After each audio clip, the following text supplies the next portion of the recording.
Deus, escudo e boa espada, com seu poder defende os seus, a sua igreja amada, com força e com furor, nos prova o tentador, com artimanhas traz e astúcias infernais, iguais não há na terra.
Triunfa na batalha.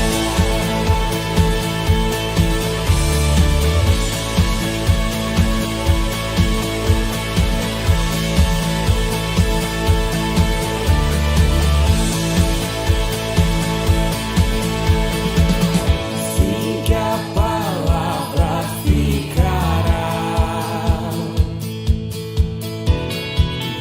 Sabemos com certeza,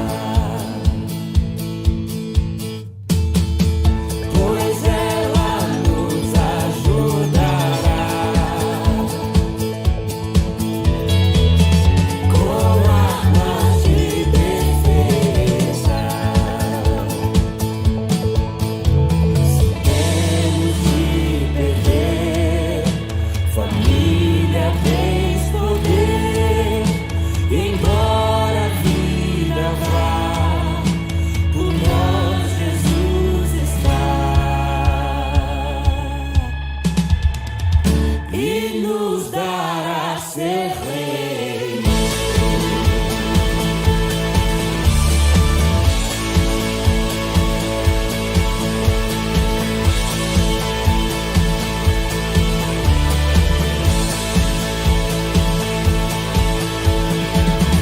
Castelo forte é o nosso Deus. Castelo forte é o nosso Deus. Castelo forte é o nosso Deus.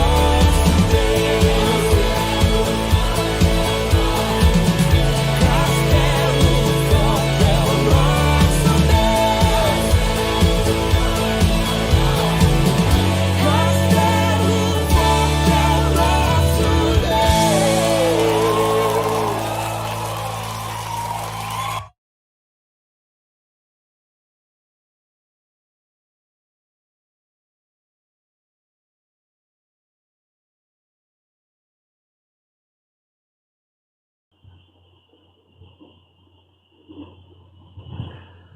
Boa noite, queridos irmãos, a graça e a paz do Senhor Jesus a todos vocês. Sejam todos muito bem-vindos mais essa noite de conferência que aqui estamos hoje com a presença do nosso professor Gerson Júnior. Gerson estará conosco nessa noite. Ele irá se apresentar melhor na hora que ele for falar. Irmãos, eu gostaria de agradecer desde já a presença de todos vocês. Nós temos tido dias abençoados. Esse é o último dia dessa nossa conferência de aniversário. A gente pensou num tema que tem sido bastante discutido atualmente, que é a cosmovisão cristã. Basicamente, aquilo que vocês aprenderam e viram durante esses 3 dias é que cosmovisão é, na verdade, a forma como nós vemos o mundo. Então, nós, como crentes, temos a nossa forma de ver o mundo a partir das Sagradas Escrituras, as lentes pelas quais nós observamos a vida, a realidade, o mundo que nos cerca. É a palavra de Deus. Irmãos, sejam todos muito bem-vindos. Deus continue abençoando a vida de cada um de vocês.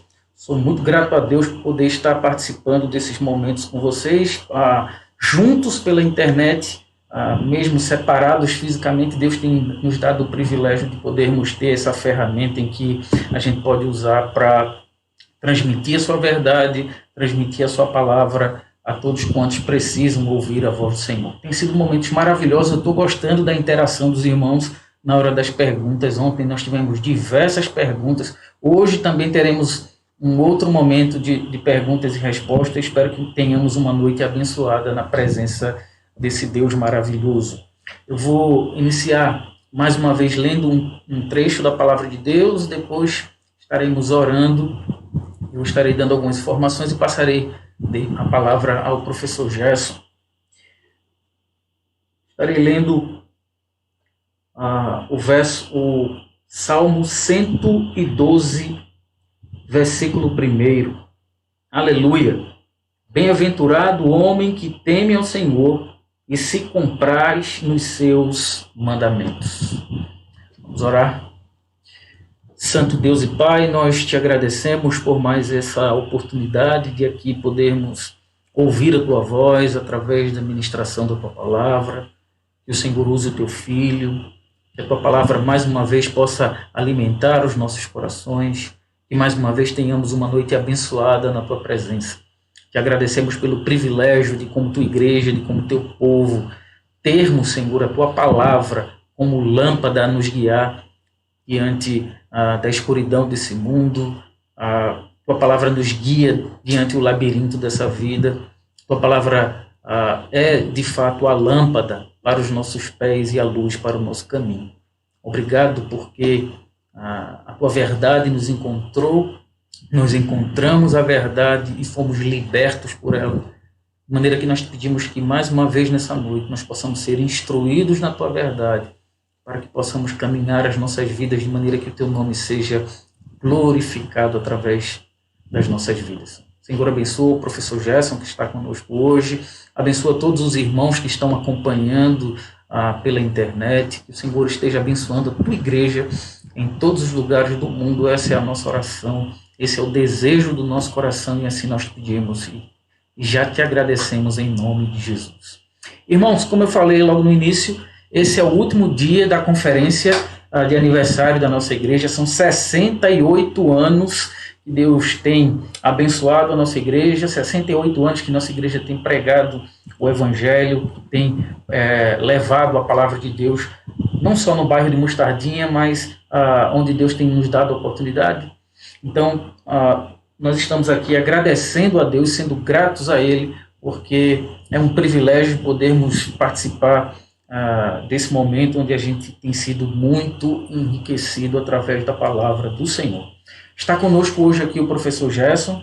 Irmãos, gostaria de pedir, antes de passar a palavra ao professor Gerson, que vocês continuem orando pelos irmãos que necessitam de orações. Coloque sempre nas suas orações a irmã Marlene, a irmã Odisseia, que vocês estejam orando por esses irmãos. Amanhã nós teremos a nossa live na nossa igreja. Nós dedicaremos um momento especial para estar orando não só por esses irmãos que estão doentes, mas também pelos irmãos que completaram o aniversário. A minha tia Verônica, que é membro de nossa igreja, para mim Verinha, tá? Minha tia Verinha, que é membro de nossa igreja, completou a idade nova na última quinta-feira passada. Nós estaremos orando por ela também lá na igreja. Então, amanhã na nossa live, nós dedicaremos um tempo para estarmos orando de fato pelos irmãos. Vamos aproveitar esse momento para que a gente possa desfrutar do ensino da palavra de Deus e que a gente possa crescer mais na graça e no conhecimento do Senhor. Como eu disse a vocês no início, hoje está conosco o professor Gerson Júnior. O professor Gerson, ele é doutor em filosofia, ele é professor da Universidade Católica, inclusive ele foi meu orientador no mestrado na Federal. Ele vai se apresentar melhor. Para mim, eu não sei, eu fico bastante à vontade de poder apresentá-lo, porque além de conhecê-lo muito bem, nós somos muito amigos, temos uma convivência muito estreita, estamos praticamente quase o tempo todo juntos, e é um privilégio poder ter o professor Gerson aqui. Preciso dizer a vocês que admiro muito a pessoa do professor Gerson, tenho aprendido bastante com ele, e mais uma vez eu tenho certeza que Deus vai usá-lo para falar aos nossos corações. Professor Gerson, fique à vontade, tome aí o tempo que achar necessário para ministrar a palavra de Deus aos nossos corações. Maravilha, obrigado, Pastor Anderson, pela acolhida. E quero dizer que as palavras que foram dirigidas a mim, a recíproca, ela é sincera e nitidamente verdadeira. Certo? Obrigado pela consideração, obrigado pela amizade. Ele já iniciou aí a apresentação. Sou professor, atualmente sirvo ao Senhor na Igreja Reformada do IPSEP, como um membro da Igreja de Cristo, e sempre que tenho oportunidade, jamais eu nego para falar das coisas de Deus e relacionar coisas que a gente tem lido e estudado com a palavra, juntamente com a palavra de Deus, e assim poder confrontar os pensamentos e as ideologias, vamos dizer assim, né, as cosmovisões que nós temos deparado a cada dia no nosso cotidiano, na nossa vida. E hoje o pastor Anderson deixou bem à vontade, né, para a gente, inclusive, indicar os temas. E aí eu, ultimamente, tenho pensado muito sobre a questão do sofrimento, até pelo contexto da nossa situação, mas mas o sofrimento cristão de um modo geral. E aí, assim que ele me facultou a oportunidade de poder escolher um tema, eu escolhi esse tema que foi anunciado aos irmãos, né, a cosmovisão cristã e o sofrimento por causa do Evangelho. E a minha introdução vai tratar exatamente disto, né? Não é fácil falar nem de cosmovisão, vocês já tiveram a oportunidade e o privilégio de ter alguma noção de cosmovisão com o reverendo Ronaldo na primeira noite da conferência. Ontem, inclusive, eu acompanhei, né, a belíssima exposição do presbítero Vinícius, também deu uma bela introdução a respeito da cosmovisão, aplicando a missão da igreja. E vocês viram que não é muito fácil, né, tratar dessa questão da cosmovisão, e também não é fácil falar sobre a questão do sofrimento. Então, são dois temas associados aí extremamente difíceis, né? Mas também eles são, de certa forma, imprescindíveis para a nossa discussão no contexto que nós estamos vivendo, porque eles fazem parte direta da nossa presente vida, né? Então, eu julguei, achei por bem trazer para os irmãos uma pequena reflexão e uma palestra sobre essa associação entre cosmovisão cristã e o sofrimento por causa do Evangelho. Dos dois, cosmovisão e sofrimento, dos dois temas, eu acho que a questão do sofrimento talvez seja assim o mais conhecido deles, né? Quem nunca sofreu, né? Aquela velha frase, né? Quem nunca passou por isso, quem nunca sofreu. Então nós temos pessoas que sabem o que é o sofrimento,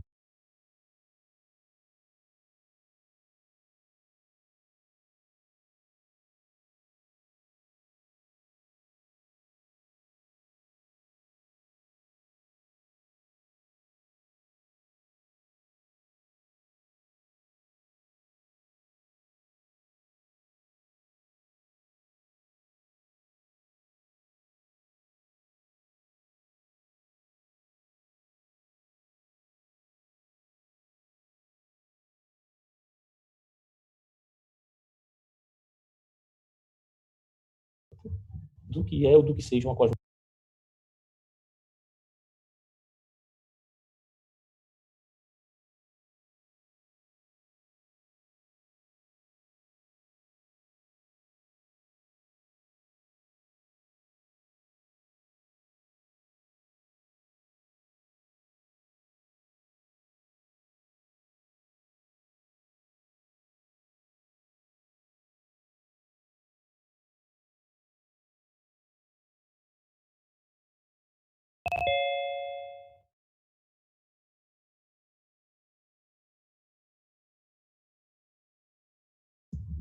Assunção?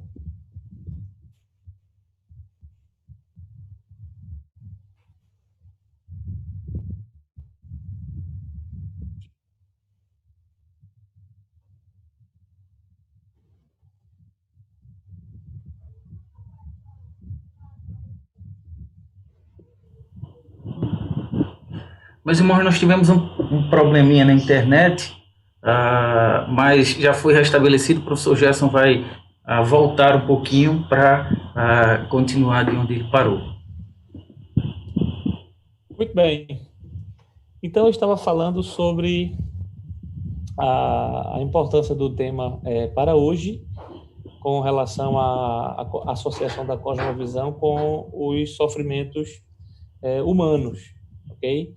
E eu estava falando exatamente isso, que muita gente, ou quase todas as pessoas, elas sabem o que as pessoas sabem o que é um sofrimento, porque muitas vezes já passou, ou está passando por algum deles, ou ainda irá passar, nesse caso saberá, mas poucas pessoas sabem o que é uma cosmovisão. E aí o objetivo da minha palestra, né, nesta noite é exatamente este, qual? Mostrar que aqueles que assumem e vivem a cosmovisão cristã, veja, aqueles que assumem e vivem a cosmovisão cristã com integridade e com veracidade, tanto no pensamento, no campo das ideias, da teoria, quanto nas ações, aqueles que assumem e vivem a cosmovisão cristã com integridade e veracidade, tanto no pensamento quanto nas ações, eles padecerão sofrimentos. Esta vai ser a minha tese, ou seja, mostrar para vocês que aqueles que assumem e vivem a cosmovisão cristã, eles padecerão de alguma forma. E eu gostaria de começar com uma definição, tá certo? Eu vou repetir aqui algumas coisas que eu ouvi, por exemplo, o Vinícius falando ontem sobre a questão de cosmovisão. Nós temos no mercado literário aí um grande número de livros já traduzidos para a língua portuguesa que tratam sobre essa questão da cosmovisão. E eu separei aqui duas das definições que, para mim, elas são, de certa forma, bem explícitas sobre o conceito do cosmovisão, com ênfase diferentes, obviamente, mas, no fundo, elas manifestam um conceito satisfatório do que é cosmovisão. A primeira que eu vou assumir aqui é o conceito de cosmovisão do Ronald Nash, no livro Questões Últimas da Vida. Então, Nash, lá nesse livro, ele defende que cosmovisão é um esquema conceitual, portanto, é uma rede de conceitos, tá certo? Esse esquema contém as nossas crenças fundamentais. É um esquema conceitual que contém as nossas crenças fundamentais, sendo o meio, essas crenças, né, essa rede conceitual, é o meio pelo qual nós interpretamos e julgamos a realidade. Então, é um conjunto de conceitos que nós formamos uma rede, formamos um esquema, e com esse esquema nós olhamos para a realidade, interpretamos a realidade e julgamos a realidade. Então, essa é a definição de cosmovisão do Ronald Nash. Uma segunda definição, essa foi citada por Vinícius ontem, né, do James Sire. Ele fala que a cosmovisão é um compromisso, essa palavra que eu vou ressaltar já, é um compromisso que mantemos, e isso ele diz de maneira consciente ou inconsciente, de maneira consistente ou inconsistente, mas mantemos, tá certo? É o compromisso que mantemos sobre a constituição básica da realidade, a que fornece o fundamento sobre a qual vivemos, nos movemos e existimos. Então, é um compromisso que mantemos sobre as coisas fundantes da realidade, sobre o fundamento da realidade, sobre o fundamento daquilo sobre o qual nós vivemos, nos movemos e existimos. Nessa segunda definição de cosmovisão, portanto, cosmovisão é um compromisso, tá certo? É um compromisso que vem não somente da mente, ou seja, não é somente um compromisso teórico, mas é um compromisso também do coração. E Vinícius explicou bem ontem aqui que coração não diz respeito simplesmente não diz respeito a este órgão que nós temos aqui pulsando dentro de nós, mas diz respeito exatamente àquela centralidade do ser humano, certo? Aquilo que nós somos na nossa integridade. Então, é um compromisso que permeia todo o nosso ser, nossa mente, nosso ser, nossas ações, nosso falar, tá certo? Então, cosmovisão é bastante abrangente. Se pudéssemos fazer uma analogia, cosmovisão serve com isso que o pastor Anderson usa, serve como óculos, tá certo? Eu conheço mais ou menos os limites da visão do pastor Anderson, né? Eu sei que se ele tirar o óculos ali, como de vez em quando ele reclama, rapaz, não estou vendo nada, né? Então ele bota o óculos para ver as coisas mais nítidas. Então, uma cosmovisão, ela funciona como óculos. Nós olhamos para a realidade, então colocamos o nosso óculos para ver a realidade. Esse óculos que colocamos é exatamente a cosmovisão. Nesse sentido, fica claro que não há qualquer neutralidade. Quando olhamos para o mundo, quando olhamos para a realidade, quando julgamos, quando fazemos qualquer pronunciamento, nós ali estamos fazendo tudo isso a partir de elementos que nós já temos conosco, né? Dos preconceitos que nós já carregamos conosco. Então, a ideia seria, portanto, de uma cosmovisão correta, seria quanto mais correta forem as lentes que nós colocamos, os óculos que nós colocamos, quanto mais corretos, portanto, forem as lentes, mais a cosmovisão pode compreender esse funcionamento da realidade de maneira mais clara, de maneira mais coerente, de maneira mais correta, se vocês quiserem assim definir. O outro ponto que a gente poderia falar ainda sobre a cosmovisão, antes de passar para o sofrimento, é a questão de quantas cosmovisões existem, né? Vinícius ontem falou um pouco sobre isso, e aí eu aperrei os meus alunos com essa pergunta, todas as vezes que eu vou falar sobre esse assunto, né? Eu dou um tempinho para eles responderem, né? E fica naquela, professor, aí o senhor quer saber demais, porque deve ter 1 milhão de cosmovisão, 200 visões, né? Mas no fundo, como o Vinícius bem disse ontem, no fundo nós só temos 2 cosmovisões. Rigorosamente falando, a gente só pode falar de 2 cosmovisões. A primeira é a cosmovisão bíblica. E o que seria uma cosmovisão bíblica? Ou cristã, como vocês queiram chamar. De uma maneira muito superficial, assim, rápida, só para a gente ter um conceito, né? A cosmovisão bíblica seria um procedimento a partir do qual a realidade é lida da perspectiva divina. Ou seja, é um procedimento a partir do qual a realidade lida a partir da perspectiva da distinção entre Criador e criatura. Esse é o ponto de partida da cosmovisão bíblica, cosmovisão cristã. A cosmovisão, ou as cosmovisões, o conjunto de cosmovisões não bíblica, o conjunto não bíblico de cosmovisão, ou cosmovisões, né? Eles entendem que a realidade pode ser compreendida a partir de outras perspectivas e fundamentos, como, por exemplo, o homem, como a natureza, como o acaso, como a finitude. Então, eles tiram a distinção criatura-criador, ou, em outras palavras, tiram Deus como fundamento da leitura da realidade, ou seja, como aquele ponto de partida, tira Deus como óculos, vamos dizer assim, né? E coloca outro óculos, fundamentado no homem, fundamentado na natureza, fundamentado no acaso, fundamentado na finitude. Como cristãos, nós assumimos a cosmovisão cujo fundamento é Deus. Isso qualifica uma cosmovisão cristã. Mas, claro, isso precisa ser mais detalhado.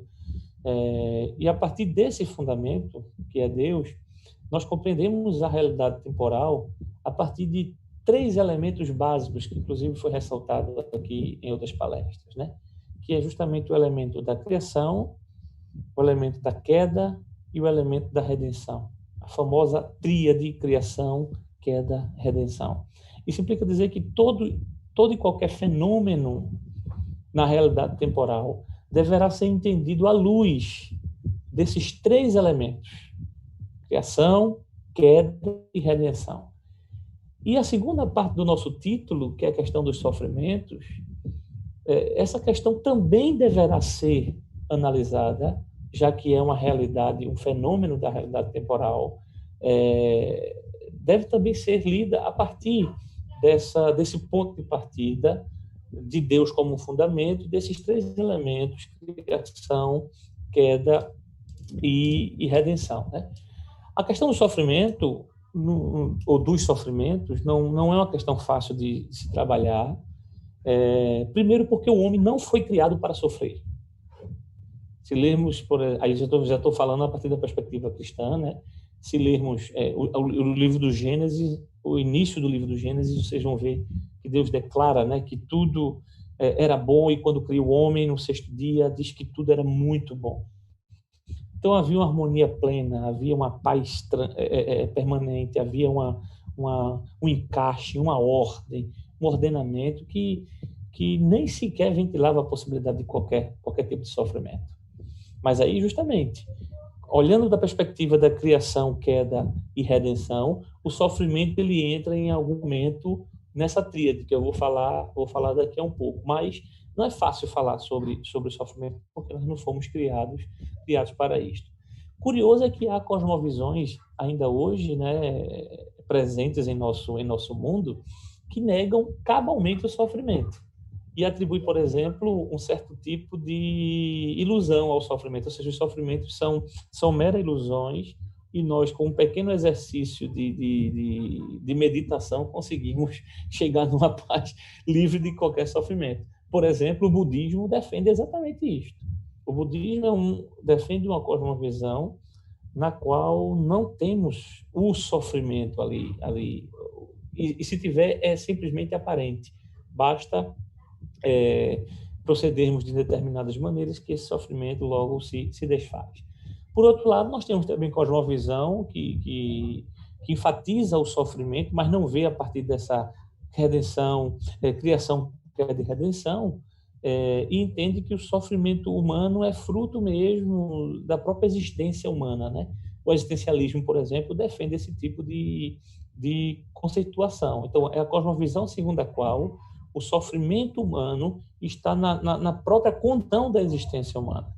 Então, eu poderia continuar aqui falando sobre um monte de cosmovisões alternativas com relação ao sofrimento que não condiz com aquilo que a cosmovisão cristã defende. Mas o fato concreto, irmãos, é que o sofrimento é um fenômeno da realidade humana, a gente não pode evitar isto, né? Basta vocês olharem, já vou falar sobre alguns tipos de sofrimento, basta vocês olharem para a nossa realidade presente, ou ligar a televisão em qualquer canal, inclusive a Globo, tá certo? Vocês vão ver lá que há de fato sofrimento, né? E o pior de tudo é que o sofrimento ele nunca vem só, né? O sofrimento está permeado com dores, o sofrimento está permeado com... Aliás, isso constitui o próprio sofrimento, né? Dores, perdas, separação, ausências, choros, danos, lesões, angústias, depressões, amarguras, desilusões, desesperança, aflições. Então, há um conjunto de coisas, né, que estão imbricadas, vamos dizer assim, com os sofrimentos, e que agrava ainda mais esse estado, esse fenômeno da realidade humana, né? Curiosamente, a Bíblia deixa claro, do Gênesis ao Apocalipse, que os cristãos, ou os crentes, como são chamados, né, eles não estão imunes aos sofrimentos. Eu gosto sempre de falar, né? Deus nunca nos enganou. O Cristo também nunca nos enganou. A questão da proposta do Evangelho é uma proposta de sofrimento. Eu vou tentar mostrar isto para vocês. Quais são as causas do sofrimento, né? Cosmovisões que são alternativas à cosmovisão cristã, elas recorrem a várias causas para o sofrimento humano, né? Para os sofrimentos humanos, né? Uns, por exemplo, entendem que os sofrimentos humanos são causados pela nossa condição finita, como eu falei para vocês, do existencialismo, né? Mas, por exemplo, outros já entendem que os sofrimentos eles são causados pela condição condição natural da própria realidade. Ou seja, os sofrimentos existem porque os homens percebem, eles são capazes de perceber isto na natureza. Então, é uma condição natural da realidade. Outros colocam a maldade humana como a causa primaz dos sofrimentos humanos como um todo, né? Vocês estão vendo aí a grande discussão que há se o coronavírus, por exemplo, o Covid-19, é uma produção humana, né? Uma artimanha bélica, biológica, ou se é ou foi mesmo um desajuste da natureza, vamos dizer assim, né? Então há várias discussões a respeito desse fenômeno. E se for, por exemplo, foi programado no laboratório, claramente aqui essa colocação de que a maldade humana é provocada pelos seres humanos condiz, né, com essa realidade que nós estamos vivendo. Mas outros atribuem a ganância humana, a inveja, a presunção, a arrogância, a vaidade. Então, uns centram na própria condição humana, outros centram na própria condição natural da realidade, portanto, os materialistas, por exemplo, entendem desta maneira, e outros entendem que os sofrimentos humanos é causado pelas atitudes imorais, vamos dizer assim, dos seres humanos. Mas isso são alternativas às versões cristãs, né?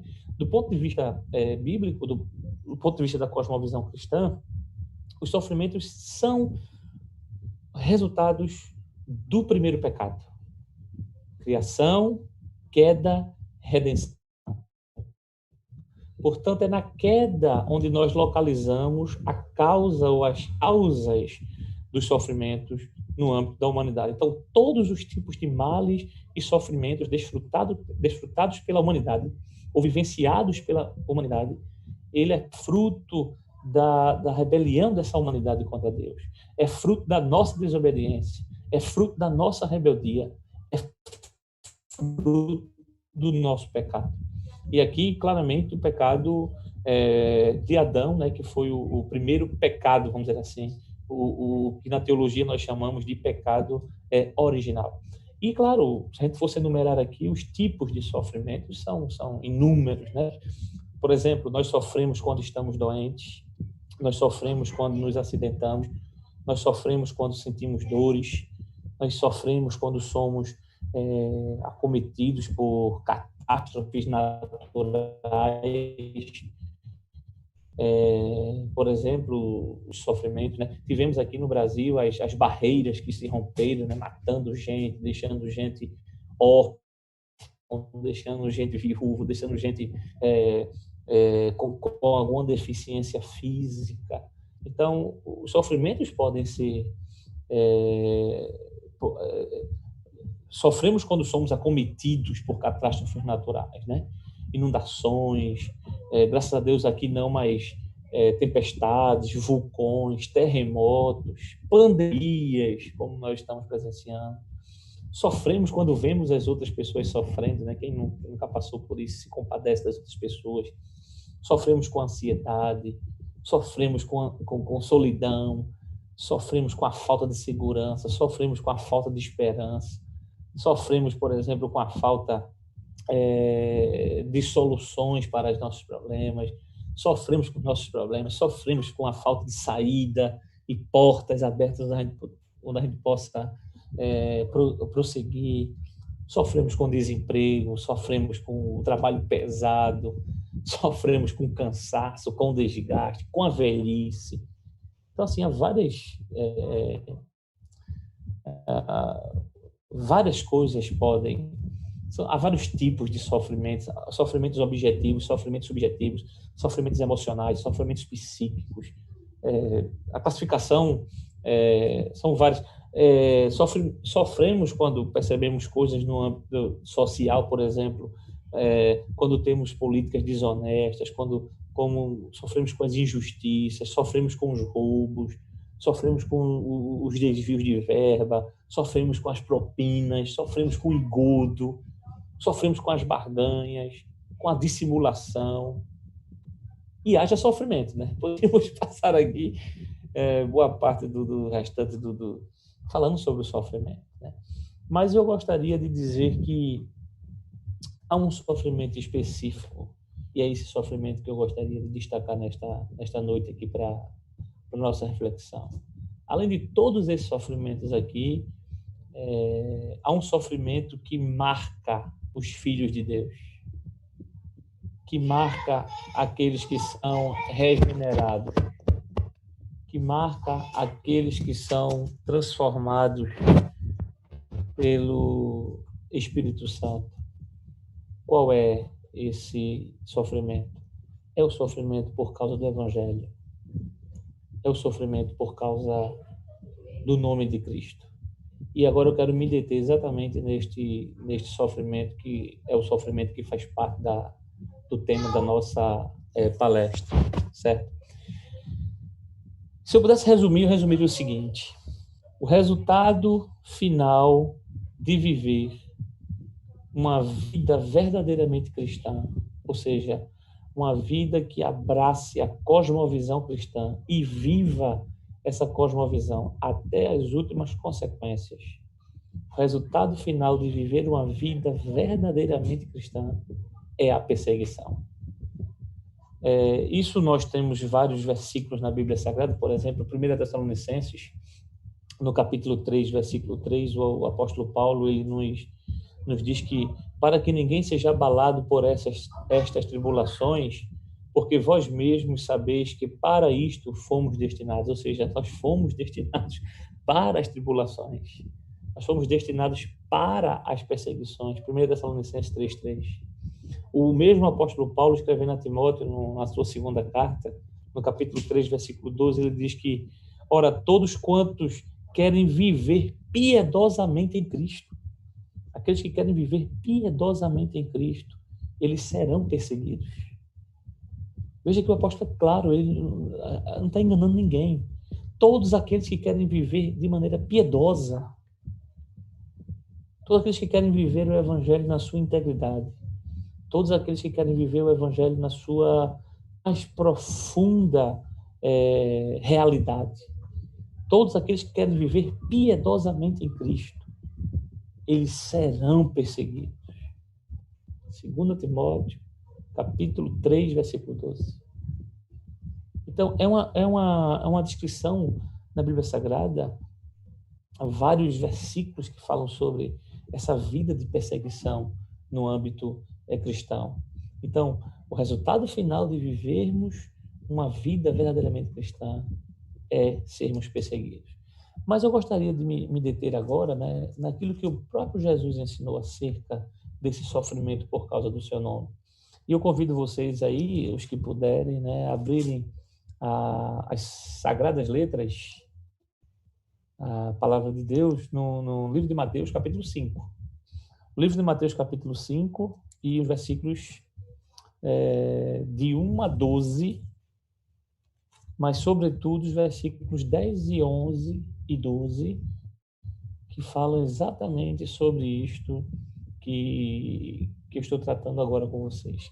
Todos aqueles que quiserem viver uma vida cristã de piedade, uma verdadeira vida cristã, eles sofrerão perseguições. O versículo 10 diz assim: Bem-aventurados os perseguidos por causa da justiça, porque deles é o reino dos céus. Bem-aventurados sois quando, por minha causa, vos injuriarem e vos perseguirem, e mentindo, disserem todo mal contra vós. Regozijai-vos e exultai, porque é grande o vosso galardão dos céus, pois assim perseguiram os profetas que viveram antes de vós. Então vejam, nós temos aqui um conjunto de bem-aventuranças, são 8 bem-aventuranças. E as bem-aventuranças, ela começa com a pobreza de espírito e acaba com a perseguição. Esse é o começo e o fim das bem-aventuranças, né? O Sermão do Monte do Senhor Jesus Cristo começa dizendo bem-aventuranças sobre a vida cristã, sobre os súditos do reino, os súditos do seu reino, e ele começa essas bem-aventuranças com a pobreza de espírito e acaba essas bem-aventuranças com a perseguição. E vou dizer mais a vocês, dentre as bem-aventuranças aqui, a perseguição é a maior de todas. Jesus repete 2 vezes a questão da perseguição, versículo 10 e versículo 11.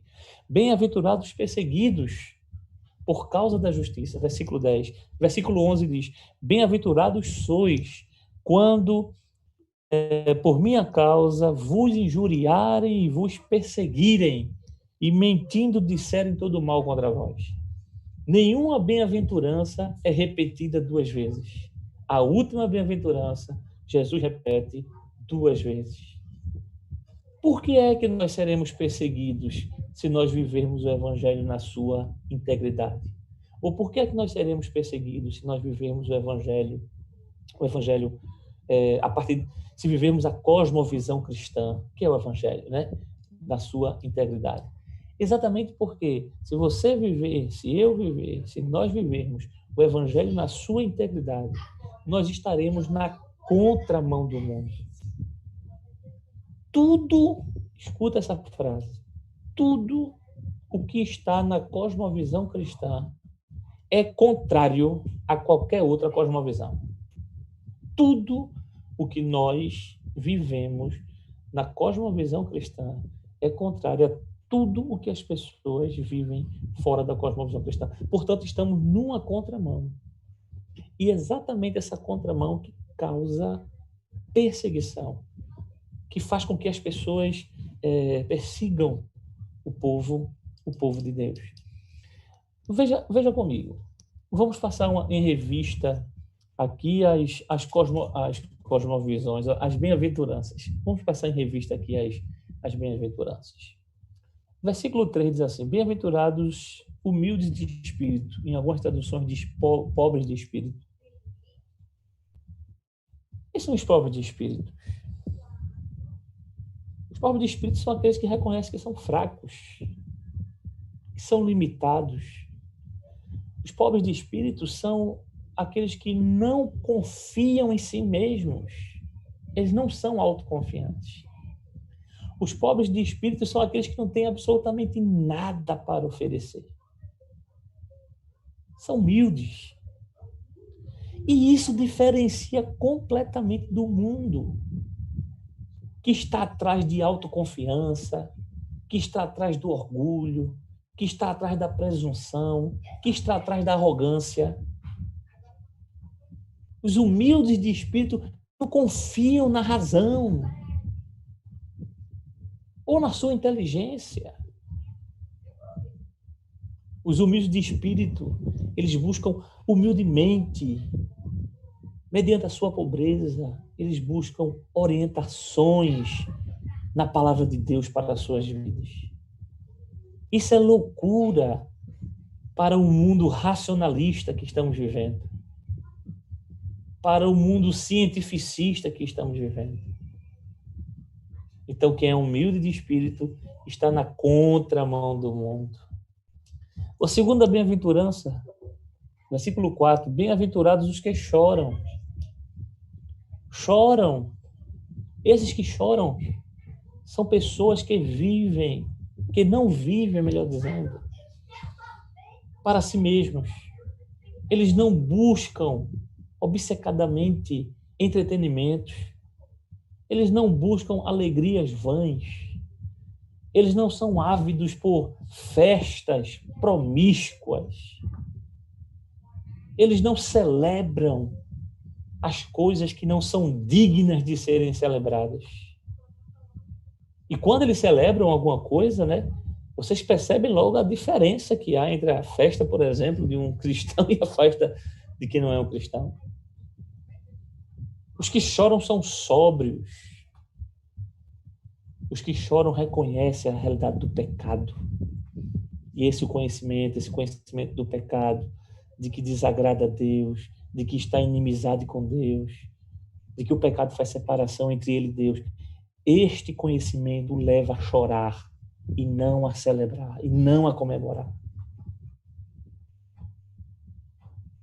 Quem tem a cosmovisão cristã lamenta as suas misérias. Eles choram porque são conscientes de que por suas próprias forças, eles não conseguem cumprir a lei de Deus. Mas o mundo, cosmovisões mundanas, estão nem aí para isto. Eles querem saber de pecado. Eles querem saber de chorar a miséria. Eles querem saber de lamentar a sua rebeldia diante de Deus. Eles são insensíveis. Tudo que eles querem é concretizar os seus desejos, as suas vontades e fortalecer o seu ego. Eles querem dar uma de durões, enquanto que os crentes em Cristo Jesus, eles choram. Veja a terceira bem-aventurança. Bem-aventurados os mansos. Quem admite a cosmovisão cristã jamais é orgulhoso.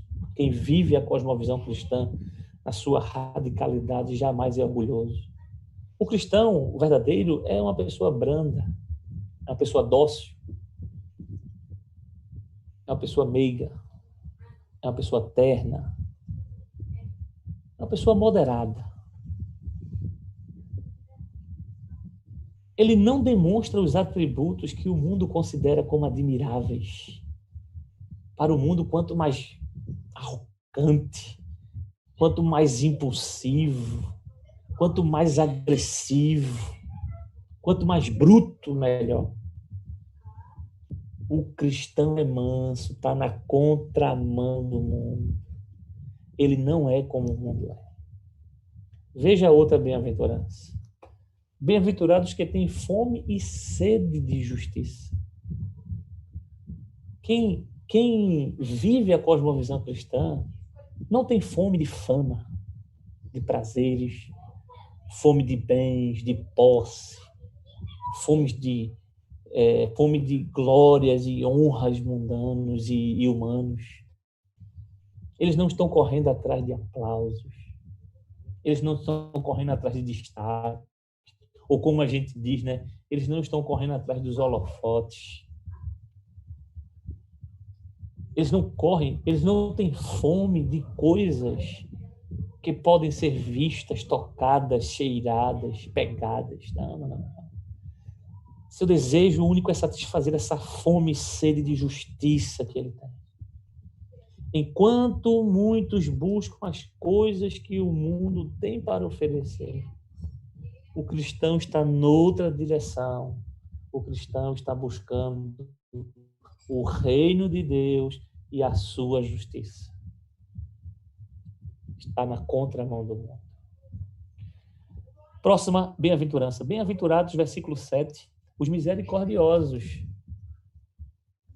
Um cristão, ou alguém que assimila a cosmovisão cristã e vive a cosmovisão cristã, ele não está satisfeito com a falsa misericórdia que muitas vezes são oferecidos por essas, que muitas vezes é oferecida por essas campanhas de solidariedade. Ele não está preocupado com as misericórdias hipócritas que muitas vezes o mundo oferece, mas ele mostra a verdadeira misericórdia. Ele é um benfeitor. Ele dá com a mão direita para que a sua mão esquerda não veja. Ele socorre o aflito. Ele ajuda o pobre. Ele atende ao necessitado. E o mundo, inclusive, muitas vezes nos chamam, né, ou chamam aqueles que são misericordiosos de besta. Veja, isso é um besta, isso é um bobo. Por quê? Porque os princípios do mundo estão os princípios estão na contramão de uma cosmovisão cristã. Próxima bem-aventurança, bem-aventurados os limpos de coração. A ideia de limpo de coração aqui é de um crente, de um cristão, cujo foco está nas atitudes sinceras para com Deus e para com o próximo. Os limpos de coração, eles são pessoas íntegras, são pessoas singelas. A glória de Deus para ele é servir a Deus de modo sincero. O mundo vive, irmãos, praticando aí, promovendo gestos impuros e ações extremamente maliciosas. Eles se orgulham de possuírem duplicidades. Eles se orgulham de serem inconstantes. Suas palavras são maculadas porque o seu coração é impuro. Mas a cosmovisão diz que o crente está na contramão. Ele é puro de coração. A próxima bem-aventurança, bem-aventurados os pacificadores. Desse ponto de vista, o cristão ele não é contencioso. Quem admite a cosmovisão e vive a cosmovisão cristã não pode ser beligerante. Não pode viver arrumando brigas. Não pode ser iracundo. Ele às vezes não, ele todas as vezes é mais preferível para ele perder e evitar o conflito do que gerar confusão. Ele jura e não volta atrás, para não criar confusão. Ele evita dissensões. Ele evita as emulações. Ele evita as contendas. Na linguagem popular, né? Ele não fica atrás de tretas. Ele não fica atrás de tretas. O cristão é diferente, irmãos. Ele é decididamente diferente. Quem vive a cosmovisão cristã é decididamente diferente. E observe que não é uma diferença de grau, ou seja, não é que a gente é moralmente mais puro ou mais santo do que os outros. Não se trata aqui de ser mais gentil do que os outros. Se trata aqui de termos um fundamento de cosmovisão diferente do fundamento da cosmovisão do mundo. Aí a pergunta é, mas irmão, o senhor não está falando sobre sofrimento? Cadê o sofrimento? Exatamente agora, na 8ª bem-aventurança. O resultado de tudo isto, o fato de ter fome e sede de justiça, de ser misericordioso, de ser limpo de coração, de ser pacificador, incorre necessariamente nessa última bem-aventurança que Cristo nos ensina aqui em Mateus. É a 8ª bem-aventurança. Bem-aventurados os perseguidos. Interessante é que muitas pessoas entendem que perseguição ela só está se referindo à questão da morte, né? Falar de perseguição, a gente lembra logo de quê? Eu vou dar um tempinho a vocês para vocês pensarem aí. A gente lembra logo de quê? Eu vou dizer a vocês. A gente lembra logo de missionários que estão no campo missionário e que está morrendo agora por causa do evangelho. A gente só pensa nesse sentido. Ou senão a gente volta lá para o livro de história da igreja e a gente vê lá os cristãos perseguidos em Roma, que foram lançados na cova dos leões, que serviram como tochas, né, para iluminarem a cidade de Roma, né? Mas não. E isso aí é o máximo, vamos dizer assim, a expressão máxima do ódio mundano contra Deus e contra o seu povo. Mas existem outros graus de perseguição que nós padecemos e que nós sofremos, porque assumimos a cosmovisão cristã. Então, nesse sentido, pelo fato de nós sermos, mais uma vez aqui, para não se esquecer, pelo fato de sermos humildes de espírito, por chorarmos nossos pecados, por sermos mansos, por termos fome e sede de justiça, por sermos misericordiosos, por sermos limpos de coração e por sermos pacificadores. Por ser isto, o cristão necessariamente enfrentará perseguição. Perseguição, irmãos, é uma das marcas do cristão. Se você viver o fruto do Espírito em sua integridade, você claramente vai ser perseguido. É uma outra forma de dizer isto. Lutero, acho que todos vocês já ouviram falar dele, né? Nós temos 3 marcas principais da igreja, né? A pregação fiel da palavra, a ministração correta do sacramento e a disciplina eclesiástica. Na Confissão de Augsburgo, que foi uma confissão escrita por Lutero, ele diz que a igreja, ele define lá a igreja como sendo a comunidade daqueles que são perseguidos. Veja qual é a definição de igreja de Lutero. A definição luterana de igreja é igreja como a comunidade daqueles que são perseguidos e martirizados pelo bem do evangelho. Ou seja, para Lutero, a perseguição é uma das marcas da verdadeira igreja. Seria uma quarta marca, né? Temos 3 já canonizadas aí, seria uma quarta marca. Perseguição é uma das marcas da verdadeira igreja. E observe outra coisa, a perseguição aqui de que é tratando não é uma perseguição provável ou possível. Quem segue a Cristo poderá sofrer. Quem segue a Cristo possivelmente sofrerá. Não. A perseguição aqui, ela é uma realidade na vida do cristão. O cristão é perseguido por ser humilde de espírito. O cristão é perseguido por ser manso, perseguido por chorar. O cristão é perseguido por ter fome e sede de justiça. O cristão é perseguido por ser misericordioso. O cristão é perseguido por ser limpo de coração. O cristão é perseguido por ser um pacificador. Porque todos estes valores da cosmovisão cristã estão na contramão de toda e qualquer cosmovisão que nós podemos encontrar sendo uma alternativa à cosmovisão cristã. Se estivermos vivendo a vida cristã, nós certamente seremos perseguidos. Se formos fiéis, certamente seremos perseguidos. Se a luz do Evangelho brilhar em nossa vida, nós certamente seremos perseguidos. O apóstolo Pedro, na sua primeira carta, no capítulo 4, versículos de 3 a 5, o apóstolo Pedro fala, dentre as coisas interessantes que ele fala de uma coisa que no meu caso aqui é bastante interessante. Ele fala do povo de Deus ser difamado porque se recusa a participar das atividades do mundo. Pedro diz que nós seremos difamados por não compactuarmos com o que o mundo faz.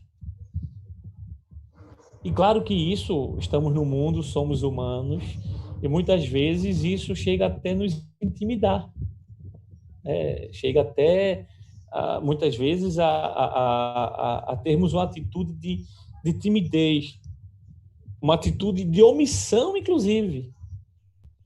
Os jovens que estão na faculdade e que estão me ouvindo, ou os irmãos que já passaram por uma faculdade que estão me ouvindo, eu acho que sabem bem o que é isto. E aqui nós temos 2 perigos, né? Nós temos que ter atenção. Primeiro, é que nem toda a perseguição que nós sofremos é por causa do Evangelho. Ou seja, nem toda a perseguição que nós sofremos é por causa da vivência íntegra e da vivência plena da nossa cosmovisão cristã, da nossa fé, né? O versículo diz claramente, bem-aventurados os que são perseguidos por causa da justiça. Esses é que são bem-aventurados, os outros não. Por exemplo, se eu for perseguido por causa dos meus erros, por causa das minhas faltas, por causa da minha incompetência, por causa da minha incoerência, da minha hipocrisia, eu não estou sendo, e for perseguido, eu não estou sendo perseguido por causa da justiça. Eu não estou sendo perseguido por causa do amor ao Evangelho, ou por causa do Evangelho. Esse é o primeiro cuidado que nós devemos ter, né? Qual é o cuidado que nós devemos ter? Devemos ter o cuidado de não pensar que todas as perseguições são por causa do Evangelho. E o segundo cuidado, esse sim é mais grave, né?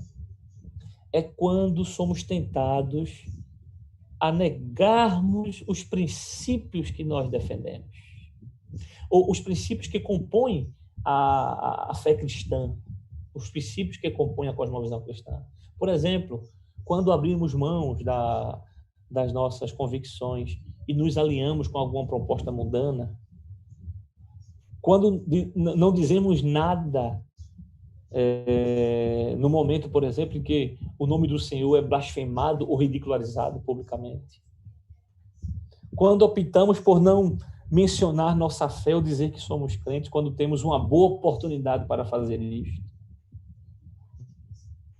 quando encobrimos, por exemplo, princípios da nossa visão política de mundo, e nos aliamos a perspectivas que são extremamente contrárias a Deus e a sua palavra, somente para sermos respeitados e aceitos num determinado convívio social.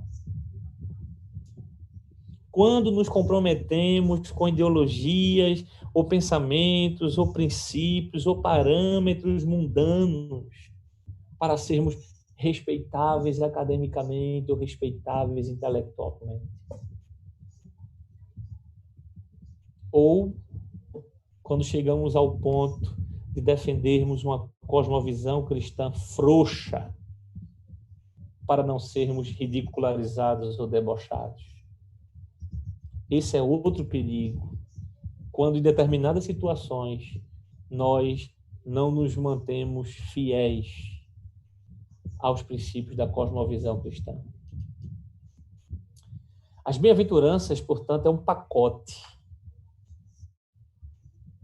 É um resumo da perspectiva cristã, da cosmovisão cristã, no que diz respeito à vida piedosa.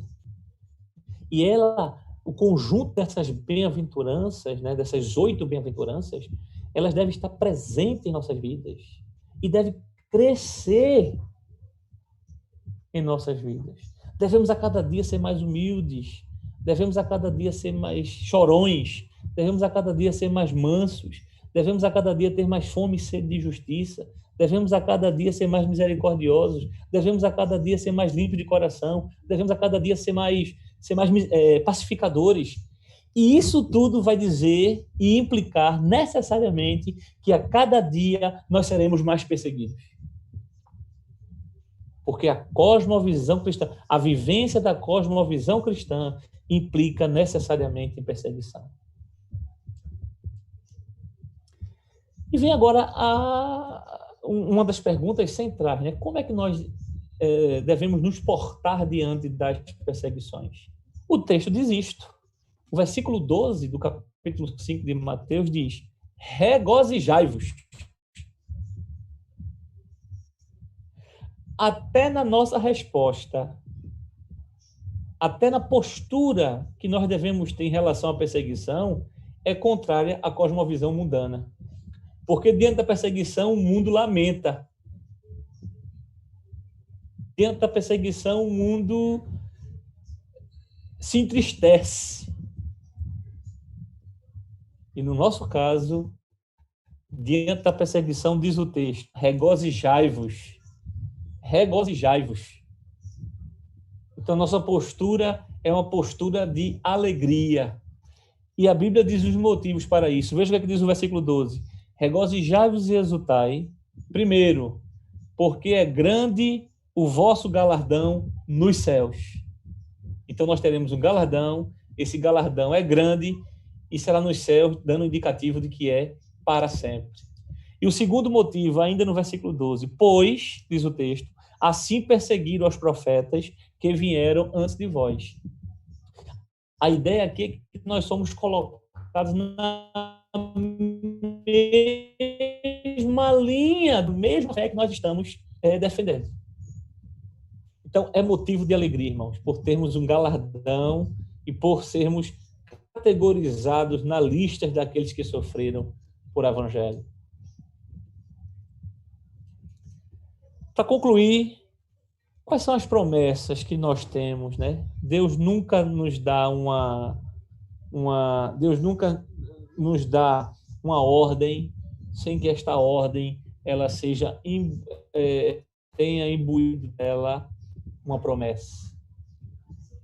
E temos várias promessas na Bíblia com relação às perseguições por aqueles que vivem o Evangelho ou a cosmovisão na sua integridade. Primeira promessa é que todas as nossas aflições elas redundarão para o nosso bem. O famoso texto de Romanos, capítulo 8, versículo 28, que vocês sabem de cor. Sabemos que todas as coisas contribuem para o bem daqueles que amam a Deus. E aqueles que amam a Deus são aqueles que foram amados por Deus. E aqueles que foram amados por Deus, eles vivem a vida cristã em sua autenticidade. E aqueles que vivem a vida cristã em sua autenticidade, eles assumem e vivem e praticam todos os princípios da cosmovisão cristã. E aqueles que vivem, assumem e praticam todos os princípios da cosmovisão cristã, eles serão perseguidos. Então, as nossas aflições, que inclusive são determinadas por Deus, os nossos sofrimentos, Deus não está alheio a isto. Eles redundam para o nosso benefício. Segunda promessa que nós temos, no próprio livro de Romanos, no capítulo 8 de Romanos, no versículo 18, antes do 28, obviamente, no capítulo 8, versículo 18, Paulo diz o seguinte: porque para mim tenho por certo que os sofrimentos do tempo presente não podem ser comparados com a glória a ser revelada em nós. Temos uma promessa de que o grau do nosso sofrimento e a quantidade do nosso sofrimento aqui, a quantidade e o grau, eles em nada hão de se comparar com a magnitude da glória que está reservada para nós. Que consolo tremendo. E por fim, nós temos a promessa do próprio Cristo, em Mateus capítulo 10, de que diante de uma situação em que o nome dele estiver em jogo, nós não devemos negar o nome de Cristo. Mateus 10, 32, 33 diz assim: portanto, todo aquele que me confessar diante dos homens, também eu confessarei diante do meu Pai, que está nos céus. Mas aquele que me negar diante dos homens, também eu negarei diante do meu Pai, que está nos céus. Aqueles que admitem, aqueles que assumem a cosmovisão cristã, eles não devem temer em defender essa cosmovisão cristã e proclamar e confessar Cristo diante dos homens. Temos uma promessa gloriosa. E qual é essa promessa gloriosa? É que naquele grande dia nós seremos, Cristo nos confessará diante do seu Pai. Cosmovisão cristã e sofrimento por causa do Evangelho são coisas intimamente ligadas. E a minha pergunta, e encerro com isto, é: e você está disposto a padecer pela sua fé? Se tiver disposto, é só viver a cosmovisão cristã. Que Deus nos abençoe, irmãos.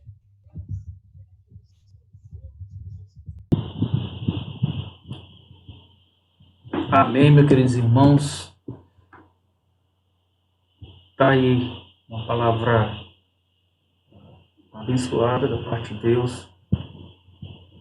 Deus, mais uma vez, usou seu servo aí de forma poderosa para falar aos nossos corações,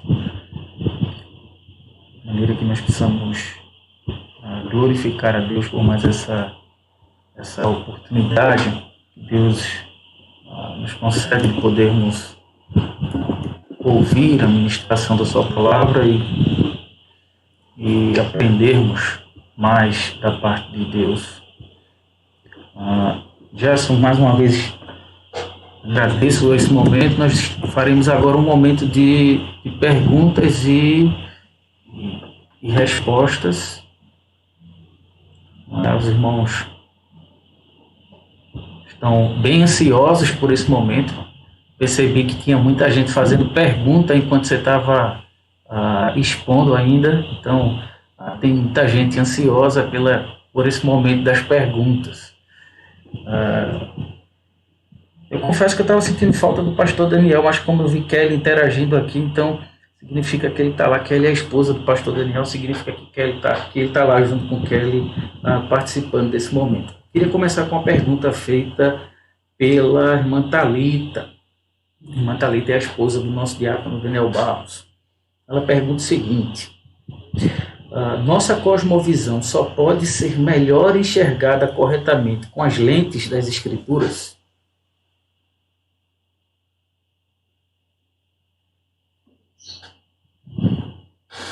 Gerson, tu me ouviu aí? Sim, sim, sim. Tá me ouvindo? Tô ouvindo. Ok. As escrituras, elas são a nossa única regra de fé e prática. E isto implica dizer exatamente que tudo que pensamos e fazemos deve passar pelo crivo das escrituras. E, portanto, toda a nossa cosmovisão, ela tem que ser abalizada, julgada. Quando eu falo cosmovisão, tanto teoria quanto prática, ou seja, pensamento e ação, nossa fé enquanto corpo doutrinal e a nossa prática cristã, tanto um quanto o outro deve ser abalizado, ambos devem ser abalizados por aquilo que diz a palavra de Deus, porque a palavra de Deus, eu diria que a palavra de Deus são as lentes dos óculos. O Antigo Testamento é uma lente e o Novo Testamento é outra lente. Então, temos duas lentes, a lente dos óculos. Então, toda a nossa cosmovisão deve estar fundamentada e balizada na palavra de Deus. Aí vem a pergunta agora de Kelly, a esposa do pastor Daniel. O galardão dos regozija frente às perseguições, correto? A gente não deve padecer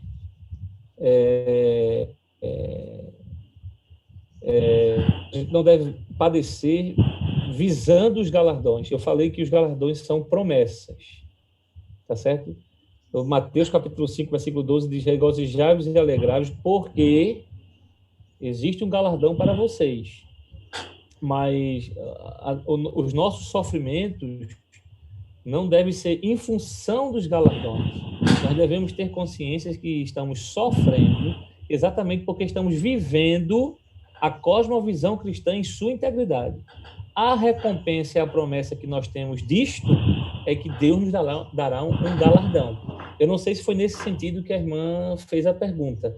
O que deve guiar nossa alegria na perseguição não é do galardão, tá certo? Nós devemos estar regozijados por nos regozijar e nos alegrar exatamente porque estamos padecendo por causa do nome de Cristo.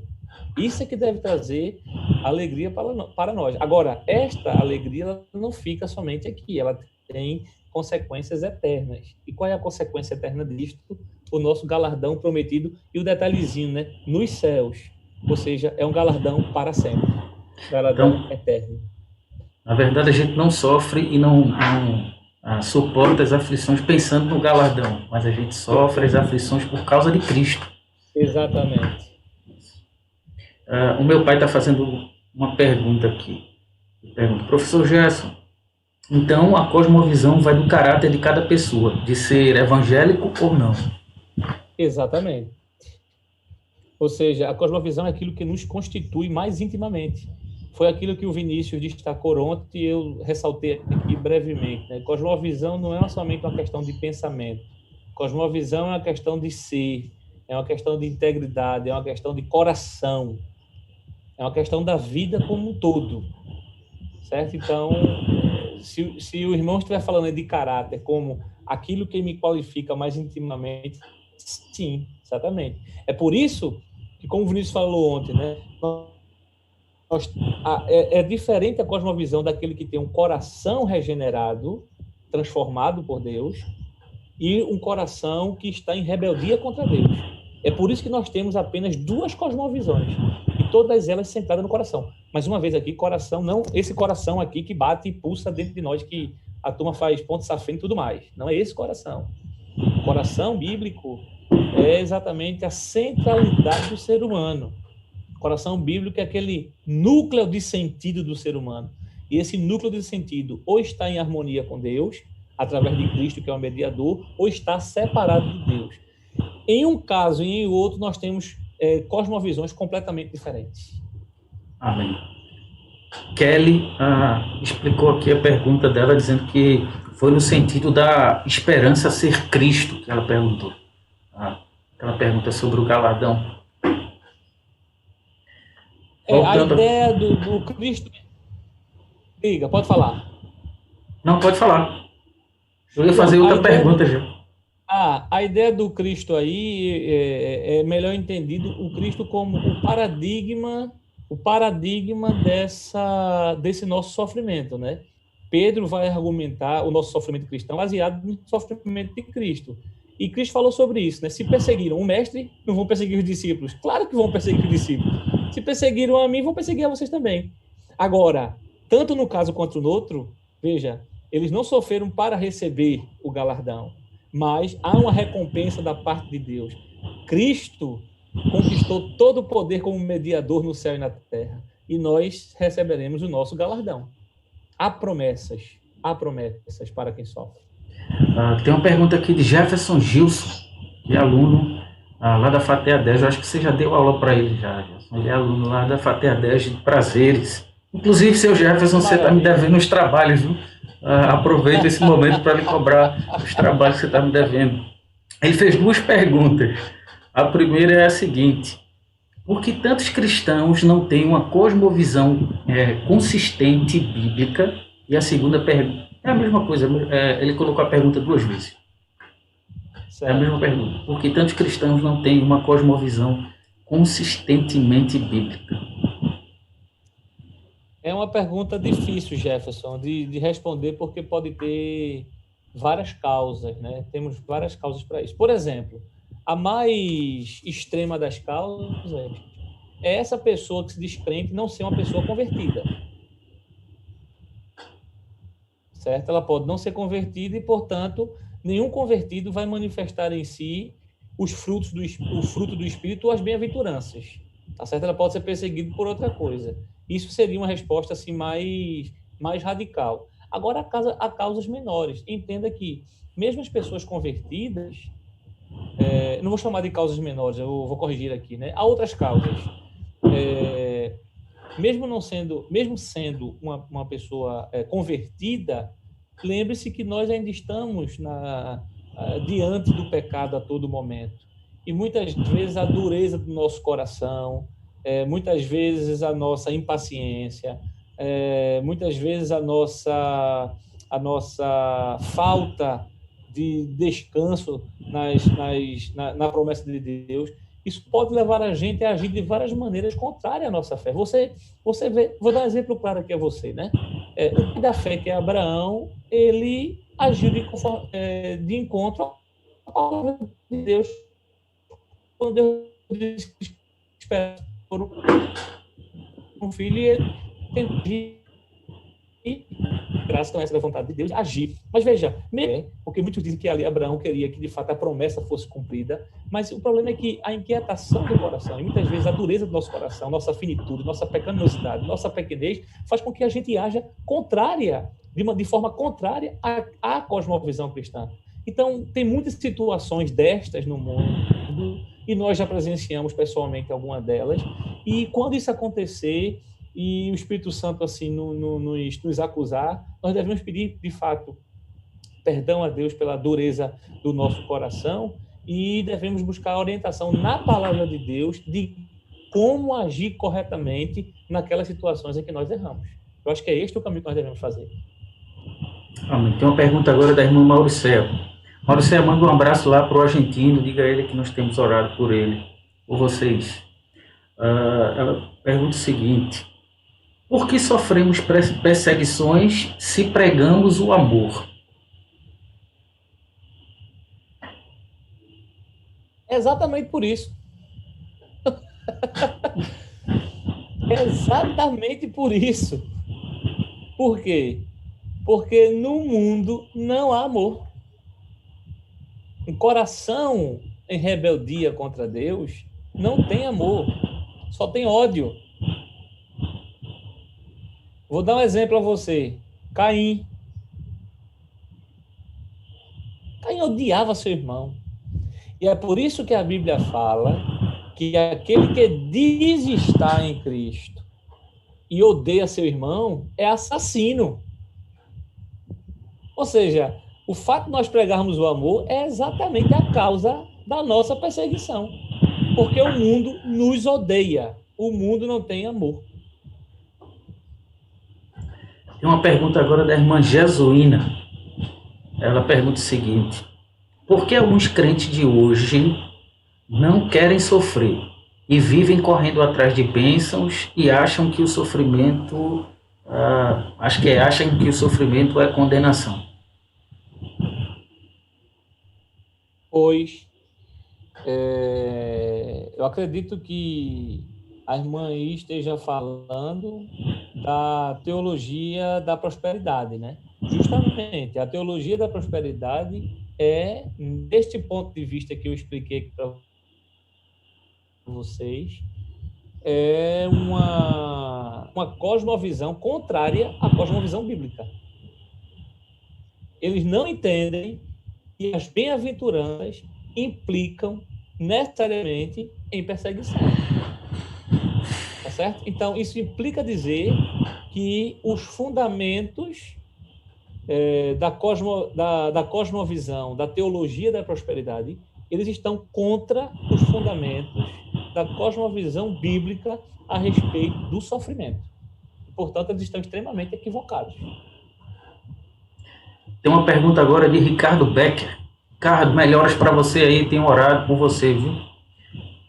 O autoflagelo na cosmovisão bíblica em relação ao sofrimento seria correto ou imprudência? Imprudência. Nós temos que padecer os sofrimentos por causa de Cristo e não causar sofrimentos a nós mesmos. Os sofrimentos eles têm que ser externos, tem que vir de fora. Nós não temos nenhuma regulamentação bíblica que fale, vamos dizer assim, da automutilação. A única coisa que devemos fazer é mortificar a nossa carne. Se o irmão entende que isso é um sofrimento ordenado pelas Escrituras Sagradas.